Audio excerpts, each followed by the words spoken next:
ખંભાતમાં ચાલતા મેળા દરમિયાન ગઈ 17મી નવેમ્બરના રોજ રાત્રિના સમયે કેટલાક કિશોરોએ ચકડોળમાં બેસી ધાર્મિક પુસ્તકના કાગળ ફાડી ઉડાવતા અતિ સંવેદનશીલ ગણાતા ખંભાતનું વાતાવરણ સંવેદનશીલ બન્યું હતું। પરંતુ મામલો પોલીસ સ્ટેશનમાં પહોંચ્યો ત્યારે ફરજ પરના પોલીસ કર્મીને માર મારી કપડા ફાડી નાખનાર અસામાજિક તત્વો વિરુદ્ધ કડક પગલાં ભરવા સહિતની કાર્યવાહી સત્વરે કરવાની માંગ સાથે આણંદ જિલ્લા ક્ષત્રિય એકતા સમિતિ દ્વારા જિલ્લા કલેક્ટરશ્રીને આવેદનપત્ર આપવામાં આવ્યું હતું। સમગ્ર ઘટનાની બાબતે ક્ષત્રિય એકતા સમિતિ દ્વારા કલેક્ટરને આણંદમાં આવેદનપત્ર આપ્યાના ગણતરીના કલાકોમાં જ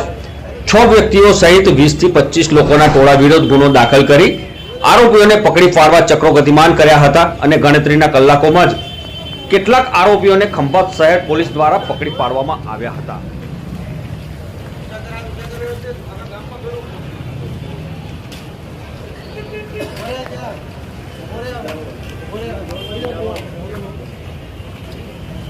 चलो आगे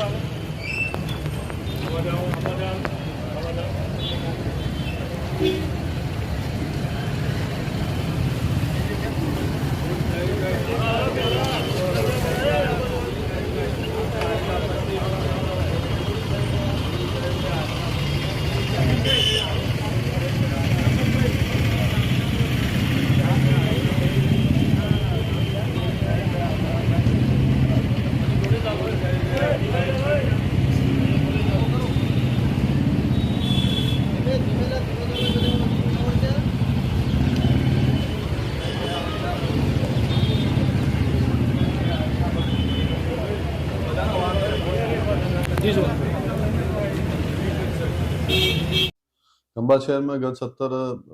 નવેમ્બરના રોજ ચકડોળ ગ્રાઉન્ડ ખાતે એક બનાવ બનેલો, જેના અનુસંધાને એક કોમના ટોળું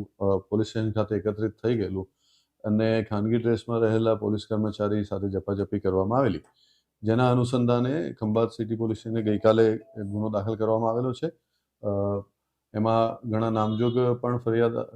ફરિયાદમાં નામ પણ આંબવામાં આવેલા છે અને 20 થી 25 જણાનું ટોળું એ પ્રમાણેનો ગુનો દાખલ કરવામાં આવેલો છે અને હાલમાં એની તપાસ ચાલુ